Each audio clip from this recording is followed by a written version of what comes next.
Why are you running? Why are you?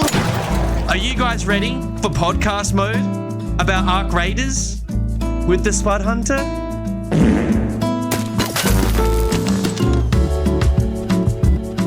From Embark themselves, the community manager, Dusty.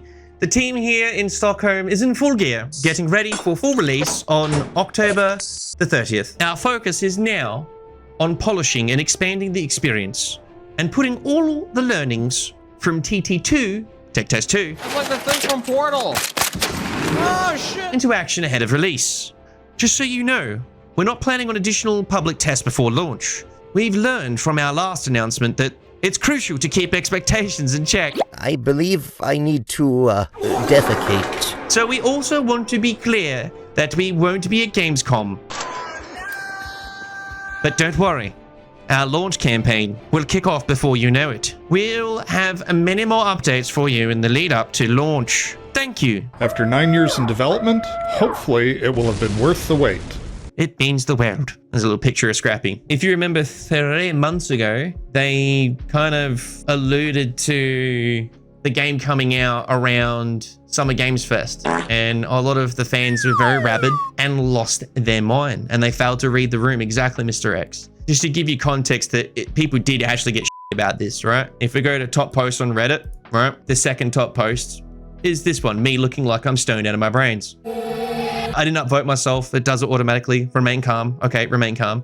But it has nearly 500,000 views on the Reddit. People did agree with this spicy take, which was, hey, read the room, right? Like you've got to manage the community's expectations and all that kind of shit. And I wasn't trying to be a voice of authority. It's just I like the game, so I was like, well, this is what I learned from Dark and Darker. Try and learn from their mistakes. That's what I was saying in this video, right? Other than the dorky little freeze frames we've got here. You know, they had done so many like Easter eggs and alluded to the fact that they're going to release soon, you know? And what? Like nearly 6 months later? You don't say, we'll see you very soon, and then do a countdown for a countdown.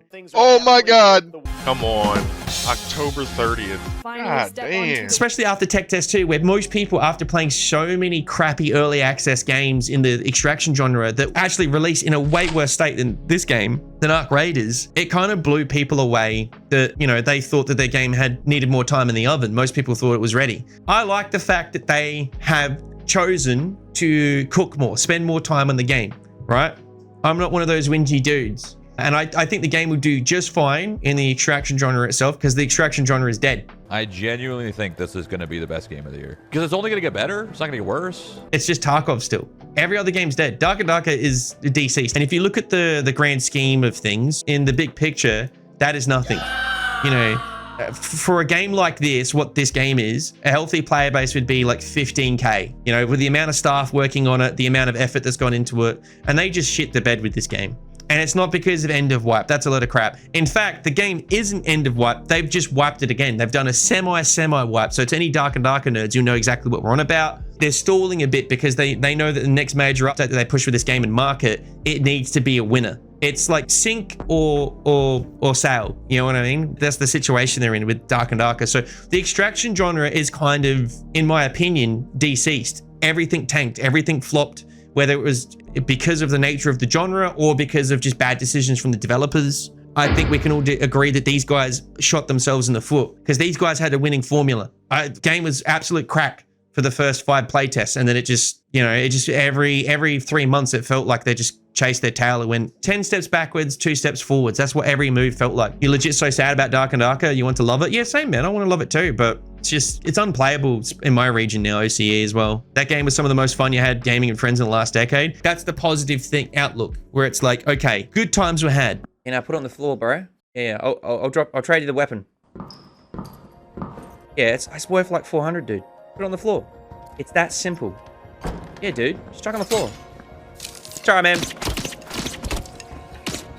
Just business, nothing personal. Told you. I said I was gonna do it. As soon as they added Void, I was just gonna use it like a weapon. As you can see, I've had some good times, right? But things change, things evolve or devolve. In this case, it devolved, and now we're at a place where people are reminiscing and they're talking about the good old days of Dark and Darker. So it's kind of GG there. We'll head over back to Arc Raiders, right? And what I find funny with Arc Raiders is the sentiment around the release of Battlefield 6. Embark, the guys making Arc Raiders, have essentially announced that they're going to release at the end of October. That's been the case for months, but they're not going to do a beta test. There's nothing. There's no like to create hype or anything like now or before. Battlefield 6 is going to release at the start of October, you know, 3-4 weeks before Arc Raiders. And I think it's a silly take to think that Battlefield 6 will kill Arc Raiders. It won't. They're very different games, different genres, and they're doing different things. But they do have crossovers. Jum was saying in the chat earlier on, there is a crossover. I believe there is a crossover with the player base of this game, right? It's, you know, it's the shooter crowd, even though it's FPS versus third person. It's a shooter crowd, but there is crossover, right? And I was arguing before, right, that people have a limited budget. Like this year, the talk is, am I going to buy the next Battlefield game or Call of Duty? And some people are now leaning towards Battlefield. And these games are charging like 100 AUD or 80 USD, stuff like that, right? People are weighing up, hey, where am I going to put my gaming money towards? Because not everyone is loaded, not everyone buys every game. So Arc Raiders will fall into that conundrum where it's like, well, if they're not aware of Arc Raiders and the buzzes, the hype and the momentum's lost on it, people are going to put their money towards something else, and then that becomes secondary. And this last 4 to 6 months, there's been no decent multiplayer games. There's been loads of indie and AAA single player games that have been buzzing. But when it comes to multiplayer, it's been like, what was that game that's like Sea of Thieves in space? That came out, but to not much fanfare. Wildgate, I think that's what it's called. Arc Raiders has had a really good window of opportunity here to capitalize for the last 6 months. And they've been developing this game for like 4 to 5 years. And I'm not having a go at them because I truly believe when it's ready is when they should release, because there's been so many games that released like a crack baby, came out like when they should have spent more time on it. They should have put it in the oven a little bit longer. And I think them making the best game possible and then releasing it is the way, because it will squeal like that hindsight otherwise. I can speak with authority on this as a dickhead internet streamer, YouTuber dude in the gaming scene, because I was there with Cycle Frontier. I've been there with Dark. I've been there with Marauders. And then I've been there with a whole bunch of battle royales like Blood Hunt and countless others that have all crossed over similar issues, teething issues when it comes to retaining a player base and making an impact on a scene. You know, I think Arc Raiders are doing the right thing by releasing it when it's ready, but I will agree with some of the turbo virgins, the nerds on this Reddit that are concerned about Battlefield 6. Some people are going, you know, a good game equals successful game. However, think about how many of your favorite games, boys and girls, jump, think about the games like Titanfall multiplayer. I know it had issues with cheaters and it got destroyed by it, but like Respawn just completely forgot about it and it all became about Apex Legends and Battle Royales. But there's a whole subset of gamers that believes Titanfall 2 has the most top tier FPS movement mechanics and gunplay since Quake. It's a skillful game. But guess what? Ain't nobody playing it anymore or gives an F. It is really good. It's a well-made game, but no one's playing. This ideology of a good game equals successful game, I don't agree with that. I think it's important, but it is a mixed bag of like the perfect storm, right time and place, right marketing budget behind it and push and momentum, all that kind of stuff, you know? Why do you think certain big AAA multiplayer games, once they captured lightning, the publishers threw big money to keep the game updated every month, to keep the Zoomers stimulated? You know, one of my concerns with Arc Raiders is they release the game and they have 2 issues. They don't update the game in like 3 to 4 months for some friggin' reason. And what is their replacement for the wipes? Because it's been proven that the extraction genre needs a wipe cycle, boys and girls. There's no wipe cycle. They've confirmed there'll be no wipe. So how are they going to deal with players having too much good gear? Like, I come into the game, right? I've taken a break. I went on break with me wife, me girlfriend. Say we got a baby. It was shitting all over the house, there's shit on the walls and the ceiling. And we're like, all right, give the baby to, you know, our brother-in-law or something. Here, look after that. All right, we piss off, we come back, and then I come back to like play games on my last day, you know, of my holidays. And I come back and I'm playing Apex Legends. Not Apex, I'm playing Arc Raiders, sorry. You know, there's people who've been playing that whole month and they have all the tip-top armors, the gear, you friggin' name it.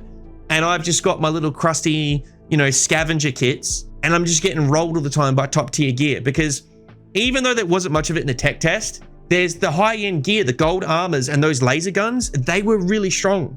So what if you have like your shroud types that have been playing 12 hours a day, unemployed, their inventory is just like littered with it and they die?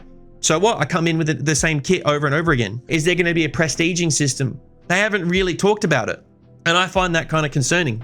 I'm ready to get downvoted, but a company being able to produce a quality game doesn't mean they know how to sell that game. And that's what my concern was with the way they handled the Summer Games Fest announcement, you know? A countdown for a countdown. Like, they didn't read the room very well there at all. The finals, Titanfall 2 is an example I had before. All the doom and gloom about the lack of an open beta is hilarious. You don't know more than Embark about what it would take to make the game a success. An open beta isn't for marketing, it's gathering data. Yeah, but the fact that people are talking about it being marketing, like, it clearly works. If they're gathering data, it's a nuanced thing where you're getting data, but it's also like putting your game out to the world because you're giving people a demo. The developers don't treat it like a demo, but the player base are. You and me, the consumers, we're demoing the game. We're getting a taste of it and whether we want to buy it or not, even if it's not finished. Do you know what I mean? Betas now are like the 90s and 2000s version of getting a demo for a game, in my opinion, because there's been a bunch of games that I played a beta for and I made an educated decision from that beta. I'm like, this isn't for me. It's full of turbo versions. It's a team game. I can already see that they're going to last like a month or two and then the servers are going to be empty. You know, all that kind of stuff. It totally, people treat it that way. I know because I'm basing it off empirical evidence of myself. I'm treating, you know, as a consumer myself and a gamer. That's how I'm treating it. Battlefield 6, right, has 100% made a bunch of people pre-order the game. How can you say it's not a part of marketing? The beta of Battlefield 6 has probably just like resulted in 100,000 pre-orders. Look at that. The beta got me. The beta got me pre-ordered. Bang. This guy played what is essentially the demo of Battlefield 6. He's memed Elden Ring, you know, you died or whatever. Pre-ordered. And they all said, no pre-orders. Don't pre-order. Don't pre-order. Ready? Don't pre-order. Here's the meme here. The don't pre-order people. 0.0001 seconds after the game is launched, not reading any reviews and not caring about the state of the game. Bang. That's like the majority of the player base of the Battlefield 6. Oh my God. The BF6 beta. It is good marketing. Arc Raiders should do another playtest for release. I'm not saying this because I want to play it, though obviously I do, but like as can be seen from numerous other extraction games that failed, Dungeonborn prime example, they should do far longer tests to ensure the economy and gameplay would actually function long term. I'll be real with you guys. I am concerned about this. There's not going to be any wipes and they haven't really communicated to the community of the game that they've already developed with the tech test what the system's going to be is a massive concern. I'm more concerned about that than cheaters. Like, what's the end game fun gameplay loop? Because they have that weird ecosystem where they're trying to cater to casuals, but they're also trying to cater to the turbo virgins like me, you know, the full-time streamers and all those dudes that play for 12 hours or 8 hours a day, because that's a big part of the extraction genre. People grinding, you know, questing, things to do. You reckon a lot of people will get skill diff by the AI like the Queen? I do too. People will work out the AI and it'll be boring and easy for like half the player base, but there'll always be a subset of players that they'll struggle with the AI just because, you know, they're a spoon. Most average gamers aren't that really good at multiplayer games. They should do far longer testing. Correctly designing that system is probably one of the hardest parts. They clearly have the massive hype potential to be a success, but they just, you know, they shouldn't drop the ball, right? This guy's saying Embark is cooking something different regarding gear inflation and a no wipe system. But in order to test it, they would need a couple months at least. I'm not talking about just a dozen streamers that have all purple loot in a couple of days, but the majority of the player base. Patience, bro. Yeah, I don't know. Like, I won't armchair develop, you know, like these developers, it's their baby, their game.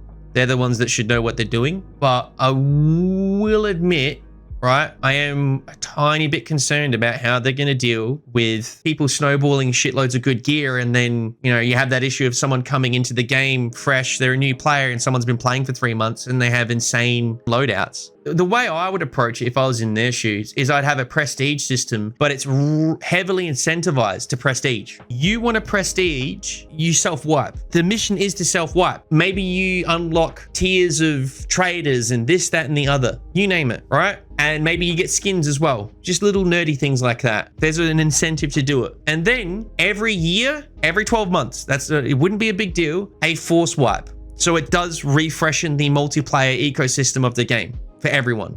But it's balanced enough that the self-wiping is sufficient enough to like keep the balance of the game. You're like, well, how would that work? You refine it over time. You'd work it out, you know? A game like this wouldn't have the issue of gear diffing as bad as Dark and Darker. Dark and Darker melee, like I hit you twice, you dead, versus I have to hit them 6 times and they're dead. That shit pisses people off. But in this game, they had the gear squished and it's guns. So I could be in a bush and I come out with a shotgun and 2-tap you with a green shotgun and they have a purple kit, it's doable. But in like games like Dark and Darker, you know, melee extraction game, mostly for the most part, the gear diffing, the way it was designed, and especially in melee, it felt very like you're just getting gear diffed. In the tech test, I didn't really feel like I was getting gear diffed, but I was worried about the gold gear, the shields, and the guns.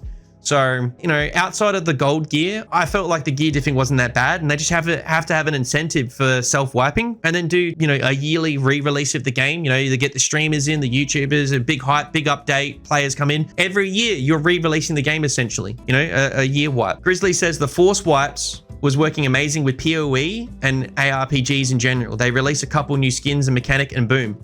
Yeah, that's what they should do with this game. Like it's a tried and proven system. I hope they have something cooking because it's a big risk. It's a real big risk. Well, hopefully Arc Raiders has cracked into that formula. They've tapped into it rather. So we'll see soon. October 30th is not that far off. You are now one with the bullshit. And hopefully we'll all be one with the bullshit together. Let's just leave. Let's just leave. No way that missile goes in here. Yes, it does.